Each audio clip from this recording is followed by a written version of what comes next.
ৰাতি 11 বাজিছে। জনশূন্য ষ্টেচনটোত যেতিয়া ট্ৰেইনখন ৰলহি, অবিনাশৰ খং আৰু ভাগৰ দুয়োটাই চৰম সীমা অতিক্ৰম কৰিছে। আজি 10 বছৰ পাছত সি মোমায়েকৰ ঘৰলৈ আহিছে, কিন্তু ট্ৰেইনখন লেট হোৱাৰ বাবে তাৰ গোটেই প্লেনটোৱে খেলি মেলি হৈ গ'ল। প্লেন মানে আজি ইমান দিনৰ পাছত সি মোমায়েকৰ ঘৰলৈ কোনো খা খবৰ নিদিয়াকৈ গৈ সি মোমায়েক মামীয়েকক এটা ছাৰপ্ৰাইজ দিব। ষ্টেচনৰ পৰা ওলাই আহি সি দেখিলে ক'তো এখনো অটো বা ৰিক্সা নাই, চাৰিওফালে কেৱল ঘন অন্ধকাৰ আৰু এক আচৰিত ধৰণৰ নিস্তব্ধতা। উপায়ন্তৰ হৈ অবিনাশে খোজকাঢ়িয়ে গাঁৱৰ কেঁচা আলিবাটেৰে যাত্ৰা আৰম্ভ কৰিলে। হাতত মোবাইলৰ টৰ্চটো জ্বলাই সি লাহে লাহে আগবাঢ়ি গৈ থাকিল। তেনেকুৱাতে অবিনাশৰ এনেকুৱা অনুভৱ হ'ল যেন তাৰ পাছে পাছে কোনোবা খোজকাঢ়ি আহি আছে।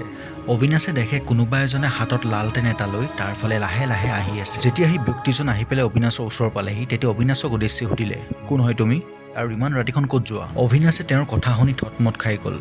অবিনাশে কিবা এটা কোৱাৰ আগতে মানুহজনে আকৌ ক'লে, তুমি বাৰু অবিনাশ নেকি? চিনি পাইছানে মোক? মই ভাস্কৰ। কিয়, তোমাৰ মামাহঁতৰ ঘৰৰ যেন দাঁতিতে ঘৰ এটা লাগি আছে, সেইটোৱেতো আমাৰ ঘৰ। অলপ দেৰি অবিনাশে চিন্তা কৰি মনত পেলালে, হয়, সি ভাস্কৰৰ লগত একেলগে সৰুতে পুখুৰীত মাছ ধৰিছিল। অবিনাশে দীঘলকৈ উশাহ এটা লৈ ক'লে, হয় ভাস্কৰ দা, আপোনাক যে সৰুতে দেখা, সেইবাবে এতিয়া এন্ধাৰত চিনিবই পৰা নাছিলোঁ। ভাস্কৰে ক'লে, ব'লা ময়ো ঘৰলৈকে যাম, যেতিয়া দুয়ো একেলগে গৈ থাকোঁ। দুয়ো লাহে লাহে গৈ থাকিল। তাৰ পাছত ভাস্কৰ নেমাত এটা শব্দও সি কোৱা নাই।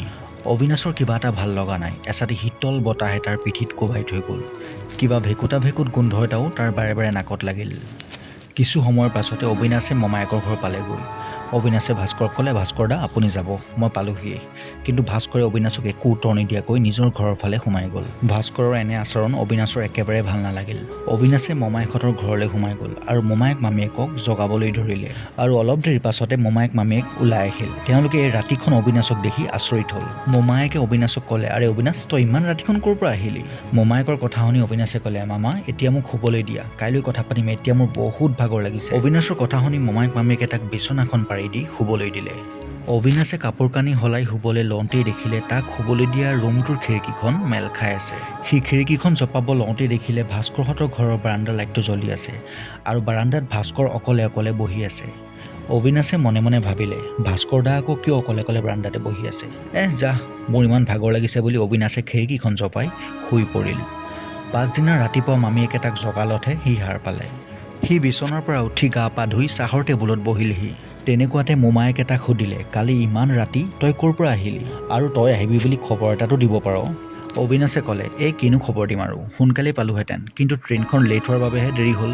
হ'লেও ট্ৰেইনৰ পৰা নমাৰ পাছতো খবৰ এটা দিব পাৰিলি হয়। ইমান ৰাতি গাঁৱৰ মাজে মাজে অকলে অহাটো ভাল কথা নহয়। ক'তনো অকলে আহিছোঁ? আহোঁতে আপোনালোকৰ ঘৰৰ কিনাৰৰ যে ভাস্কৰ দা, তেওঁক লগ পালোঁ, তেওঁৰ লগতহে আহিছোঁ। ভাস্কৰৰ নাম শুনা মাত্ৰকে মোমায়েক মামীয়েক জাপ মাৰি উঠিল। মোমায়েক মামীয়েকৰ এনে অৱস্থা দেখি অবিনাশে আচৰিত হৈ মোমায়েকক সুধিলে, কি হ'ল মামা? মোমায়েকে অলপ কপা কপা মাতেৰে ক'লে, আৰে তই ভাস্কৰৰ লগত আকৌ কেনেকৈ আহিলি? কেনেকৈ আহিলোঁ মানে, ভাস্কৰ দা আৰু মই কথা পাতি পাতি খোজকাঢ়ি আহিলোঁ। তেনেকুৱাতে মামীয়েকে ক'লে, অবিনাশ, তুমি ভাস্কৰৰ লগত কেনেকৈ আহিবা? কাৰণ আজি 7 দিন হ'ল এটা বাইক এক্সিডেণ্টত ভাস্কৰ ঢুকাল। মামীয়েকৰ কথা শুনি অবিনাশ আচৰিত হ'ল। তাৰ মুখৰ পৰা এটা মাতো ওলোৱা নাই। যোৱা ৰাতি গোটেই ঘটনাটো তাৰ মনলৈ আহিল। তাৰ হাত ভৰিবোৰ লাহে লাহে কঁপিবলৈ ধৰিলে। যোৱাকালি লগ পোৱা মানুহজন যদি ভাস্কৰ নাছিল, তেনেহ'লে কোন আছিল?